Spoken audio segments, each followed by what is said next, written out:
Hello friends, welcome to this session of Sankalp. इस session में हम जेआईबी के आई एंड आईएफएस जो पहला आपका पेपर है उसके बहुत ही important topics 25 most important topics को डिटेल में डिस्कस कर रहे हैं which have a high chance of appearing in the exam. तो आज हम inflation and theories of interest इस टॉपिक पे डिस्कस करने वाले हैं। These are the topics from chapter number 14 and 15 module B हम यहाँ पर डिस्कस कर रहे हैं। And let me tell you, in ये जो topics are whether they are really important, whether these topics से किस तरह का क्वेश्चन आता है, कौन से टॉपिक से कितना डीपली क्वेश्चन पूछा जाता है, ये सारे सवालों के जवाब आपको इस सेशन में मिल जाएंगे। तो please stay tune till the end of this session and let me tell you that we are having our freedom sale, जहाँ पर जो भी कोर्सेज हमारे हैं, मेनली हमारा JIB का मास्टर कोर्स, उस पर आपको 76% का डिस्काउंट प्रोवाइड किया जा रहा है by using the code India76। तो please do not miss out on this offer because ये बहुत ही लिमिटेड पीरियड ऑफर है एंड आप इसका प्रॉपर यूटिलाइजेशन कर सकते हैं 13 to 15 सितंबर अगस्त के बीच, राइट। तो this is the golden opportunity I would say. आपको प्रिपेयर भी करना है, उससे रिलेटेड गाइडेंस भी चाहिए and you are getting the discount also. So the link for the course is given in the description, please to be part of it. And if you are preparing for JIB exam, previous year questions आपको बहुत ज़्यादा help करने वाले हैं to understand the trend कि किस तरीके से पेपर आगे आने वाला है। तो प्रीवियस ईयर क्वेश्चंस और उससे derive most important topics and MCQs का डॉक्यूमेंट हम ने बनाया है which you can download by clicking the link given in the description of this video. बढ़िया PDF आपको जो है डाउनलोड होकर आपको मिल जाएगी, right. So here we are discussing inflation and theories of interest. ये काफी इंपॉर्टेंट एक टॉपिक है बिकॉज चैप्टर नंबर 14-15 से काफी क्वेश्चंस एग्जाम में आते हैं। तो लेट अस सी इसका चैप्टर 14 का half part that is money supply we have discuss in the previous session, ठीक है। इसमें हम बाकी देख रहे हैं, दिस इज लेक्चर 8। तो आज हम क्या क्या डिस्कस करेंगे, पहले तो इन्फ्लेशन होता क्या है, टाइप्स क्या है, मेजर्स क्या है, then the two theories of interest जो है उस पर डिस्कशन करेंगे, Hicks and synthesis. So these topics are of chapter 15, ये बचे हुए टॉपिक्स फ्रॉम चैप्टर 14, राइट। तो मॉड्यूल बी के काफी इंपॉर्टेंट टॉपिक्स। तो first of all talking about inflation, it is nothing but a price rise, ठीक है। बस प्राइस राइज ऐसे कह दिया चल जाएगा, इतना ही है क्या। इन्फ्लेशन का मतलब अगर कल को जो ब्रेड हमें मिल रहा था 50 रुपीज पर पैकेट, आज 60 हो गया, तो is this inflation? No, actually it is a price rise which is sustained in nature, ठीक है। सस्टेन्ड यानी कि at least 6 months, at least 1 year, at least 2 years तक ये चला रहा है।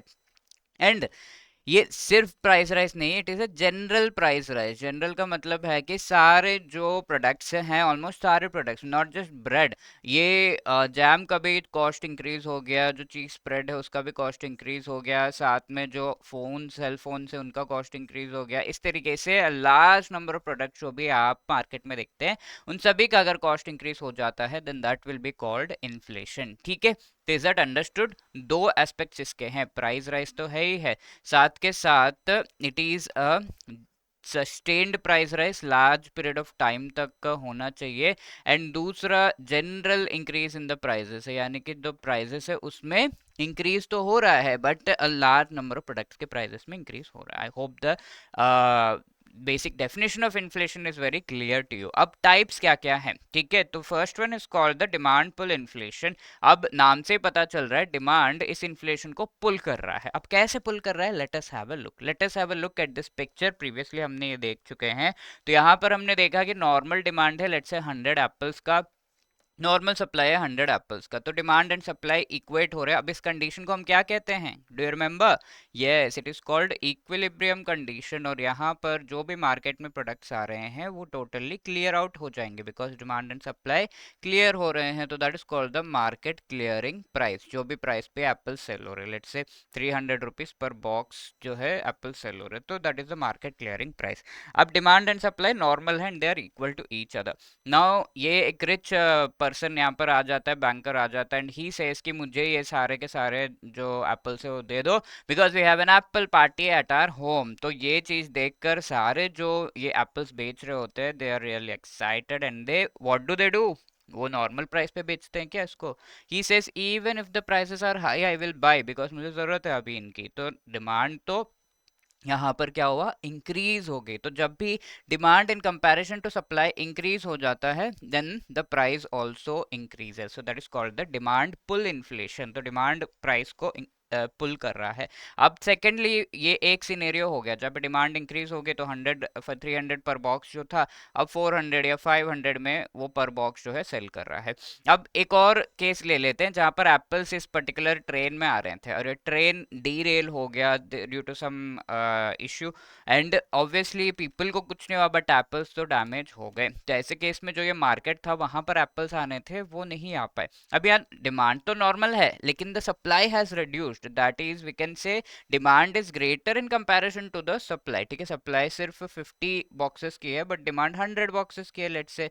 तो ऐसे केस में there is a mismatch and इस मिसमैच के वजह से the demand is really high. ठीक है, तो ऐसे केस में वी कैन से कि यस, यहाँ इन्फ्लेशन होने के चांसेस हैं, तो there will be a increase in the price rise आपको यहाँ पे देखने को मिलेगा। Then the next one is the cost push inflation.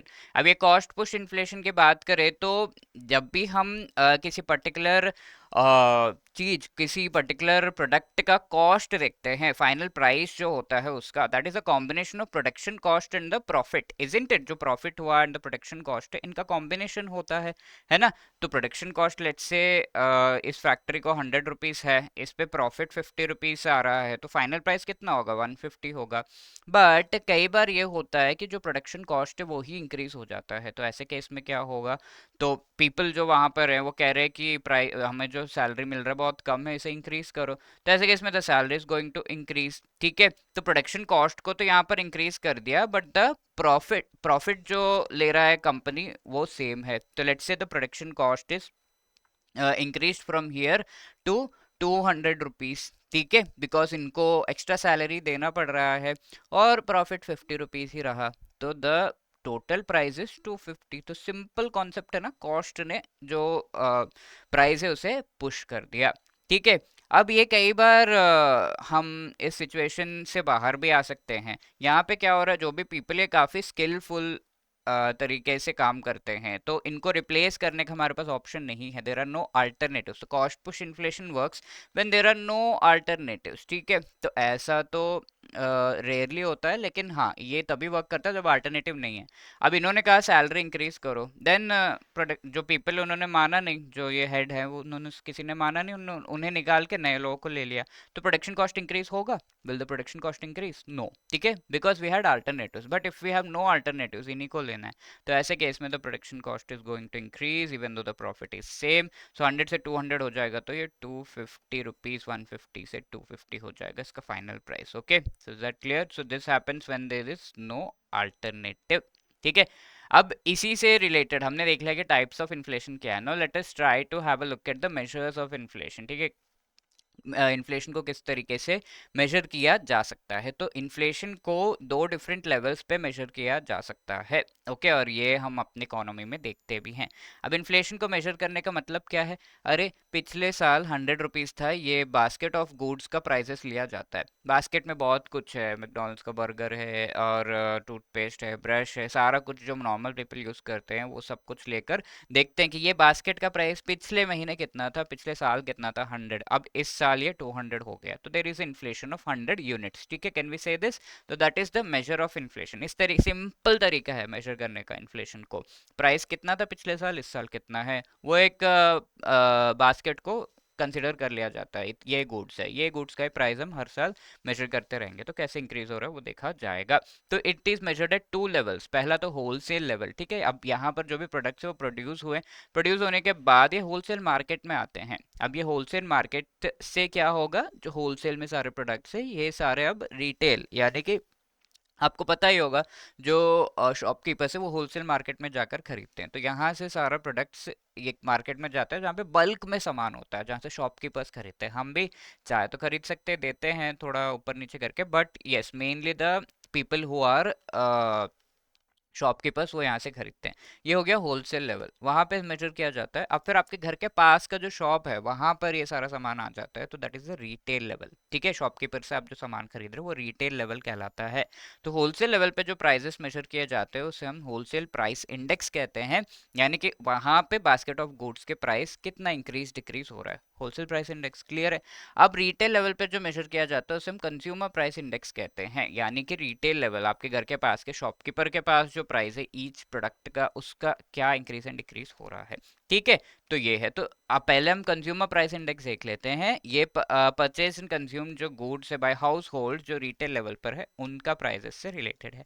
और ये कंज्यूमर प्राइस इंडेक्स रिलीज किया जाता है नेशनल स्टैटिस्टिकल ऑफिस के द्वारा। ठीक है, एनएसओ के द्वारा ये रिलीज किया जाता है, and that too on a monthly basis. तो एनएसओ एक इम्पोर्टेंट ऑफिस है of the ministry of statistics and programme implementation, मॉस्पी।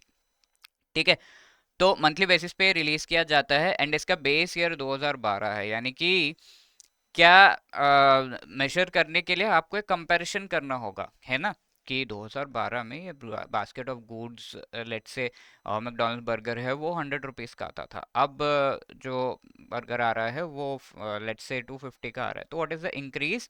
150। किससे आपने मेजर किया? 2012 के प्राइसेस से इसको कंपेयर किया। ठीक है, 2012 में इस इंडेक्स को 100 लिया जाता था, अब आगे 150 160 जो भी वेरिएशंस आएंगे उसके हिसाब से we can measure it.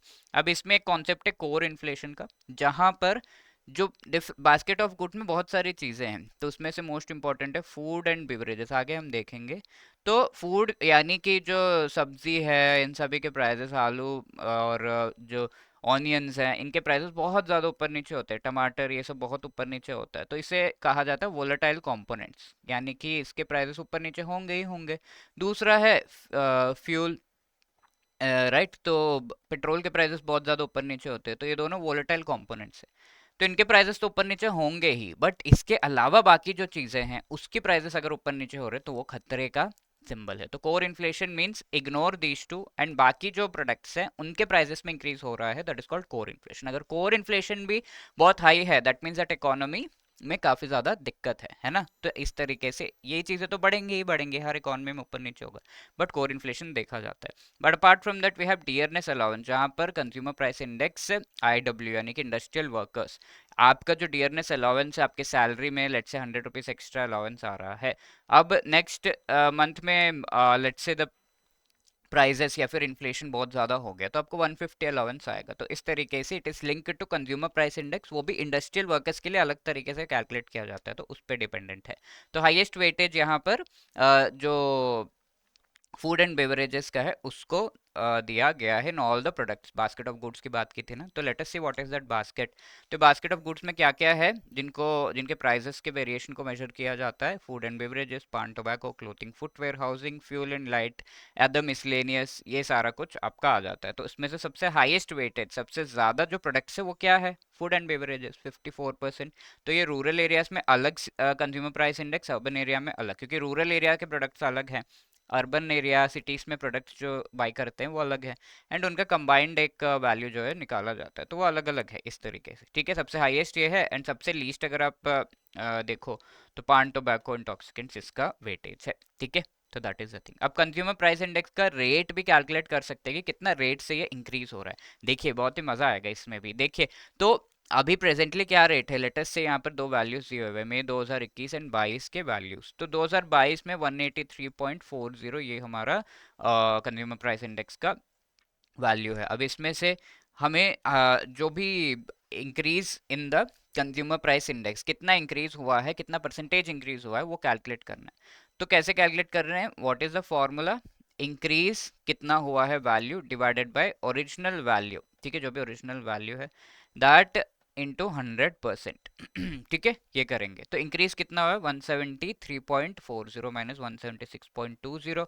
Original value, पहले का वैल्यू क्या था? 176.20 इंटू 100%। ठीक है, तो इसको प्रॉपरली अगर आप कैलकुलेट करोगे तो you will get the answer of 4.09%, यानी कि हर ईयरली बेसिस पे 4% का increase in the consumer price index देखा जा रहा है। ओके अब ये हो गया सीपीआई। अब डब्ल्यूपीआई देखें तो होलसेल लेवल के प्राइसेस में इंक्रीज का है, और ये कैलकुलेट किया जाता है office of the economic adviser department for promotion of industry and internal trade DPIIT के द्वारा। ठीक है, इसका भी बेस ये 2011-12 है, उससे कंपैरिजन किया जाता है। अब होलसेल लेवल पे प्राइसेस इंक्रीज होंगे ना, तो 100 let's say 50 boxes of apples, उसका प्राइस कितना है, इतना 1000 रुपए, तो दैट ऑल्सो वेरीज, तो उसको मेजर किया जाता है। तो इसमें कमोडिटी जो आर्टिकल्स हैं, ग्रुप्स है, वो primary articles, fuel and power, manufactured products, ये तीन चीज़ें।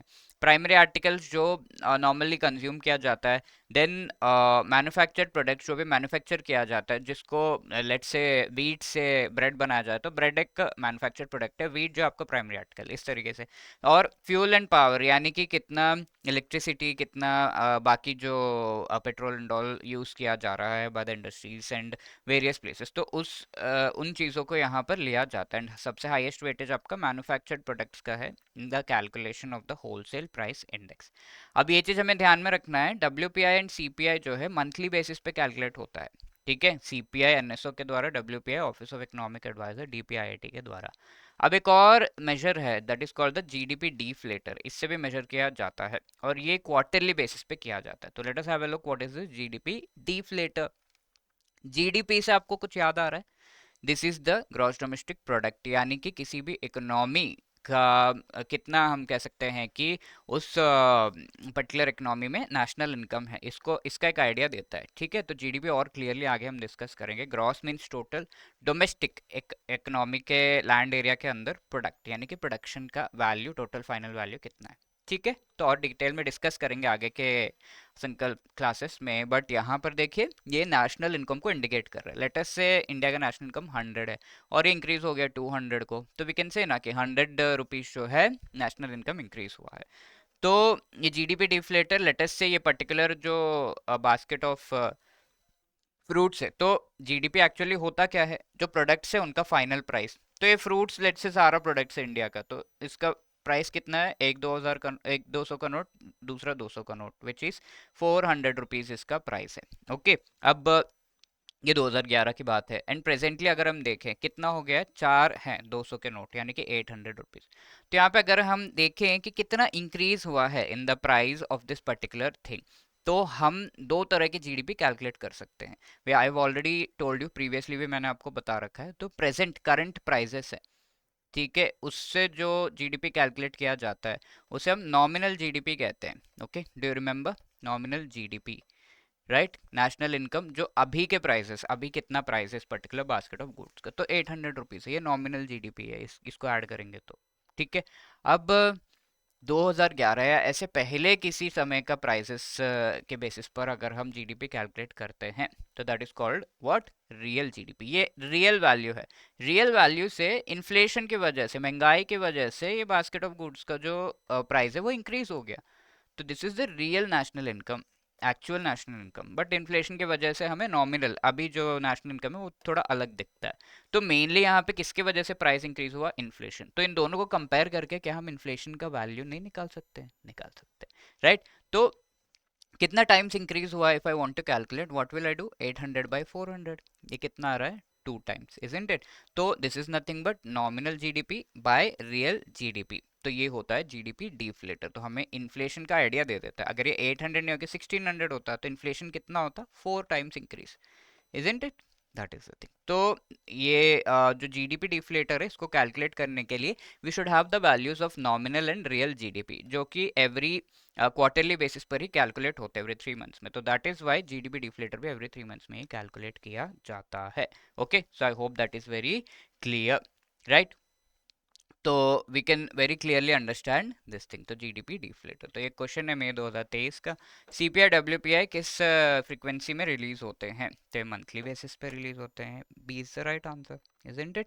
दैट, तो ये हमारे हो गए जो भी इन्फ्लेशन से रिलेटेड टॉपिक्स है। अब हम क्लासिकल एंड जो liquidity preference theories of interest है उनके बारे में डिस्कस कर लेते हैं। Will see what is the interest we are talking about here and what are the theories of interest. Okay, तो अब हम क्लासिकल थियोरी ऑफ इंटरेस्ट देख रहे हैं। तो first of all theories of interest होते क्या है?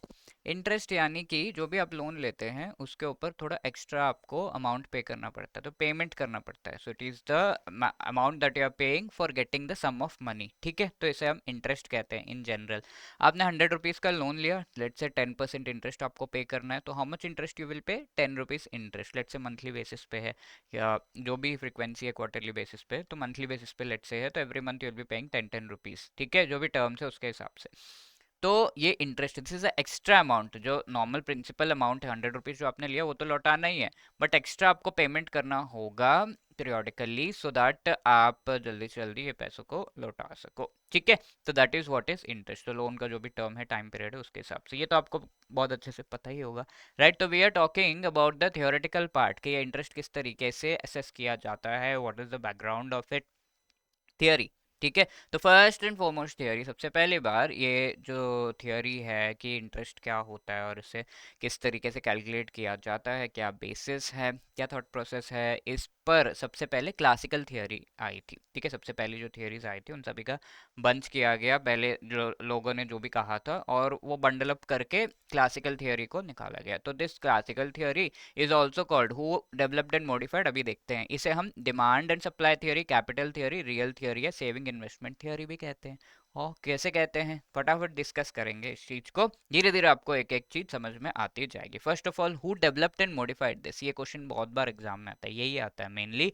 तो इरविंग फिशर अमेरिकन इकोनॉमिस्ट है ये, और अल्फ्रेड मार्शल, थोड़ा जाना पहचाना नाम लग रहा है, राइट? तो अल्फ्रेड मार्शल ने, ब्रिटिश इकोनॉमिस्ट, ये कहा कि interest is the reward for productive use of the capital. 100 rupees loan लिया है तो इसको इन्वेस्ट किया हमने, 100 का 150 बनाया, यानी कि 50 रुपीज़ एक्स्ट्रा हमने कमा लिया, ठीक है? प्रॉफिट कमाया बाय टेकिंग दैट मनी। तो that is a productive use of what ever capital, जो भी पैसा हमारे पास है उसका प्रोडक्टिव यूज हमने किया। Then there is Arthur Cecil Pigou, ये क्या, ब्रिटिश इकोनॉमिस्ट है। And interest is the price of time, यानी कि आप जो मनी है उसे अभी भी यूज कर सकते, जैसे 100 रुपीज़ आपके पास है, you can use it right now, but आपने किसी को लोन पे दे दिया, तो दैट इज वाई आपको थोड़ा रिवॉर्ड मिलना चाहिए इस चीज के लिए कि आपने अपना जो कंजम्पशन है उसे डीले कर दिया, राइट? तो that is the price of time, that is what Arthur Cecil Pigou कह रहे हैं। तो फिशर, मार्शल एंड पिगो, ये तीनों लोगों ने एक्चुअली इंटरेस्ट से रिलेटेड सबसे पहली theory, that is the classical theory, दी है। ओके, अब Alfred Marshall is who? This is the person जिन्होंने स्टडी ऑफ वेलफेयर, ठीक है, ये वेलफेयर डेफिनेशन ऑफ इकोनॉमिक्स दी है, राइट? याद है आपको? और इसमें और भी दो हैं, लाइक वेल्थ डेफिनेशन, ये किसने दिया है? Can anyone tell me? Yes, Adam Smith ने। एंड सबसे इम्पोर्टेंट वो आप लोग मुझे बताएंगे, that is the third definition, that is scarcity definition of economics, ये किसने दिया है? Do you remember? Please let me know in the comment section, right? आगे जो है मैं आपको बताऊंगा ये चीज। अब किसने डेवलप किया, किसने मॉडिफाई किया, ये तो हमने देख लिया। Apart from that, what did they say, what is interest according to them? Interest is the price paid for supply of savings to meet the demand for investment. What does that mean? Let us say ये person Shambhu है, ये किसना इनको जो है पैसे दे रहे हैं। क्यों पैसे दे रहे हैं? किसना को कुछ फूड प्रोसेसिंग इंडस्ट्री जो है स्टार्ट करनी है। अब ये फूड प्रोसेसिंग इंडस्ट्री के लिए पैसे तो रिक्वायर्ड है, ठीक है जी। अब ये पैसे जो रिक्वायर्ड हैं वो सारा कुछ लोन में लेकर ये अपना बिजनेस कर रहे हैं। तो हियर व्हाट इज हैपनिंग, इनका जो भी सेविंग्स था इन्होंने उसे सप्लाई कर दिया, किसके लिए? इनका जो डिमांड था फॉर इन्वेस्टमेंट उसे मीट करने के लिए, ठीक है? तो it is a supply demand thing, that is what is called demand and supply theory, right? अब यहाँ दो और टर्म्स हैं, इनकी सेविंग्स को हमने इनको दे दिया एंड यूटिलाइज कर लिया for investment, that is what is also called savings investment theory, ठीक है? क्योंकि मनी यहाँ पर एक्सचेंज हो रहा है, इसे हम कैपिटल थियोरी भी कहते हैं। और यहाँ आगे हम लिक्विडिटी प्रेफरेंस थियोरी में देखेंगे कि ये मनी, इंटरेस्ट जो है मनी से रिलेटेड है, बहुत सारे एस्पेक्ट्स उसमें जुड़ जाएंगे, ठीक है? तो मनी से रिलेटेड बहुत ज़्यादा यहाँ पे नहीं कहा गया, सेविंग्स इन्वेस्टमेंट की बात की गई है। सो that is what is also called the real theory, ठीक है? Real aspects like savings investment, money तो ठीक है, मनी है, बट ये मनी किस फॉर्म में होता है? जो भी हमारा सेविंग्स है, जो हम इन्वेस्टमेंट कर रहे हैं, जो पैसा हमने बचा रखा है, जो पैसा खर्च कर रखा है, इस तरीके से इन चीज़ों में काम आता है। सो that is the real theory, right? तो ये अगर हम देखें पैसे मिल गए, अब नेक्स्ट क्या करना है, क्या ये पैसे यूटिलाइज करने लगेगा, नहीं, he has to keep giving the interest. Okay, so that is what is the thing, supply of savings to meet the demand for investment, उस पर्टिकुलर थिंग को हम इंटरेस्ट कहते हैं। अब आगे देखिए, इस पर्टिकुलर इंटरेस्ट को लेने का पर्पस क्या है, what is the purpose of charging this investment. ये कुछ चीज़ें हैं जो इस थियोरी में कही गई हैं, वही इस थियोरी को कम्प्लीटली डिफाइन कर रहे हैं, एंड ये थियोरी के बारे में हमें पता चल रहा है।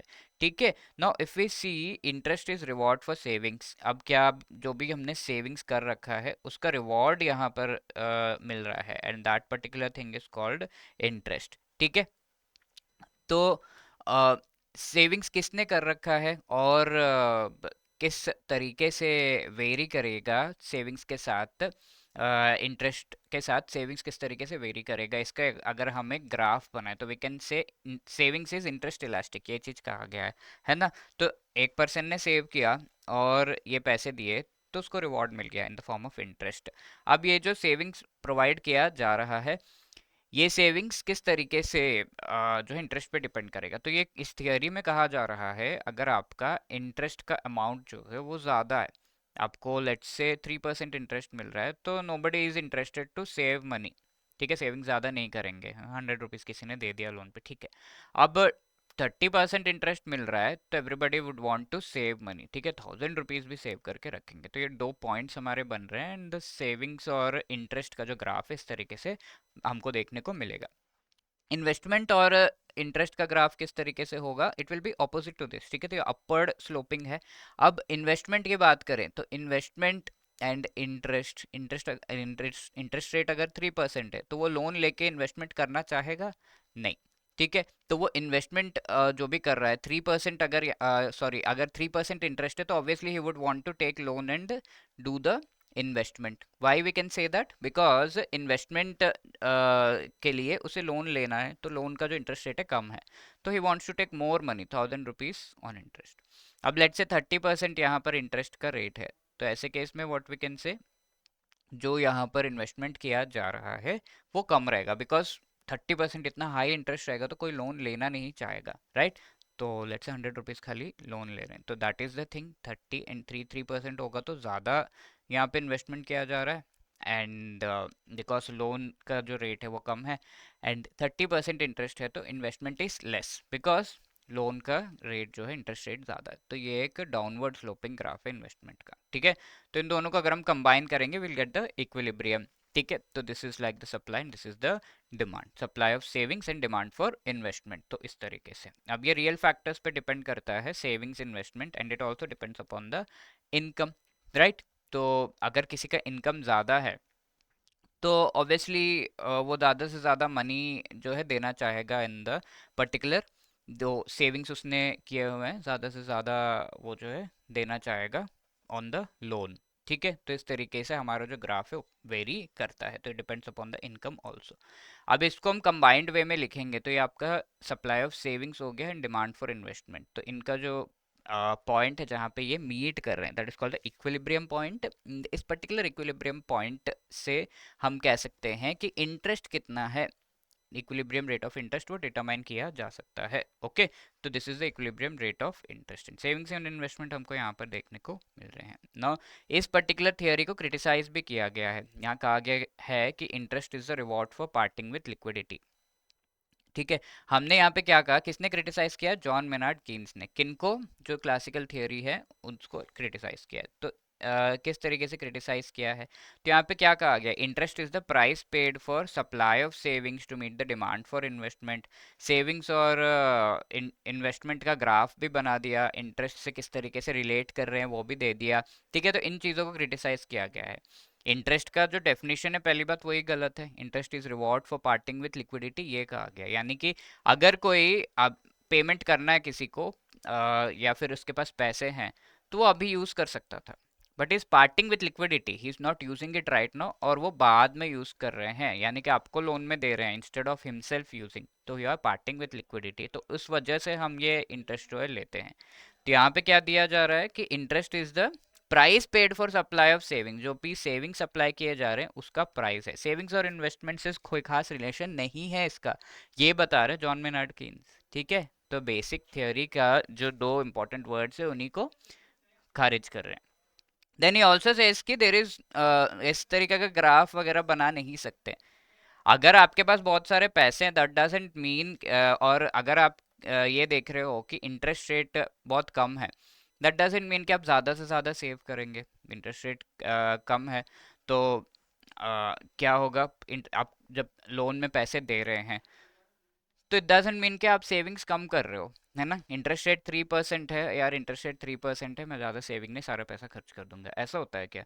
तो ये दोनों चीज़ें रिलेटेड नहीं है। इसी तरीके से अगर इंटरेस्ट रेट बहुत ज़्यादा 30%, दैट डजंट मीन कि आपका जो सेविंग्स है वो बहुत ज़्यादा है। तो यही कह रहा है ना क्लासिकल थियरी। तो ये दोनों चीज़ें रिलेटेड नहीं है, इट डिपेंड्स अपॉन इनकम, ये कहा गया है। Okay, marginal efficiency of capital पे जो इन्वेस्टमेंट है वो डिपेंड करता है। ये तो सेविंग्स की बात हो गई, but what about investment? Investment depends upon की कैपिटल, यानी कि पैसे आप किस तरीके से यूटिलाइज कर पा रहे हैं। ठीक है, अगर इंटरेस्ट रेट कम है, 3% है, दैट डजंट मीन कि आप ज़्यादा से ज़्यादा इन्वेस्ट करोगे।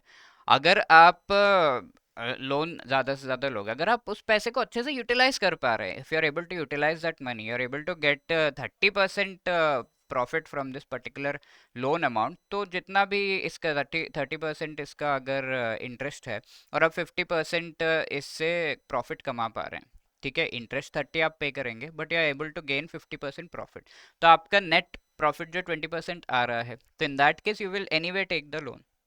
इंटरेस्ट रेट पे डिपेंड नहीं कर रहा, आप कितना उसको अच्छे से उससे प्रॉफिट कमा पा रहे हो उस पर डिपेंड कर रहा है। So depends upon the efficiency of the capital and future expectation. Savings income पे डिपेंड कर रहा है, ये तीन चीजें इन्होंने कही। ओके, तो this was the question asked June 2024 में। क्लासिकल थियरी किसके द्वारा डेवलपमेंट मॉडिफाई की गई है?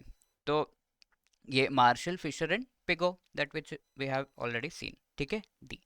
अब कीन्स ने अपनी खुद की थियोरी दे दी। इन्होंने कहा कि वो सारी चीज़ें गलत है, लिक्विडिटी एंड मनी पर ये particular rate of interest rate depend करता है। तो John Maynard Keynes British economist है एंड प्योरली मॉनेटरी फेनोमेनन है, यानी कि मनी पर ही ये पूरा कुछ डिपेंड करता है, ऐसा कहा गया। अब मनी का मतलब क्या है, वी विल सी। ठीक है, 1936 में इनकी बुक आई थी, general theory of employment, interest and money. तो डिपेंड्स अपॉन दिस। अब यहाँ पर आगे हम देखें तो जॉन मेनार्ड कीन्स ने क्रिटिसाइज कर दिया एंड खुद की थियोरी दी। तो खुद की थियोरी में इन्होंने क्या कहा है, what did he say about interest, किस तरीके से कैलकुलेट किया जाता है? तो इन्होंने दो asset model, two asset model लेकर आए थे। तो ही सेड पीपल, या तो एक इकोनॉमी इमेजिन करो जहां पर पीपल के पास दो ऑप्शंस है, या तो लिक्विड मनी यानी कि कैश में मनी अपने पास रखे, या तो इन्वेस्ट कर दे उस मनी को। लेटेस्ट से इस तरह की इकोनॉमी है, इन्वेस्ट कहाँ पे कर रहे हैं? बॉन्ड्स में। ठीक है, तो बॉन्ड्स में एक बहुत अच्छी, बॉन्ड का मतलब क्या है, when ever it is like a loan, latest से एक्स पर्सन ने बॉन्ड इशू किया, तो आप जब इसको खरीद रहे हैं तो आप उसको लोन दे रहे हैं। आपने 100 रुपीज़ का लोन दिया, तो ये बॉन्ड पे लिखा होगा 10%, यानी कि 10% आपको इंटरेस्ट मिलता रहेगा and at the end you will get that money back. ठीक है, और ये बॉन्ड का प्राइस लेट से 90 है, तो आपको इसका डिफरेंस भी मिल जाएगा, यानी कि आपको 100 रुपीज़ मिलेगा एंड बीच बीच में 10% मिलता रहेगा। ये एक बॉन्ड है। ठीक है, तो इसमें क्या है, 90 rupees is the bond price actually, इसे हम पार वैल्यू कहते हैं, यानी कि ये पैसा आपको मिलेगा and 10% is the coupon rate, यानी कि इंटरेस्ट रेट होता है।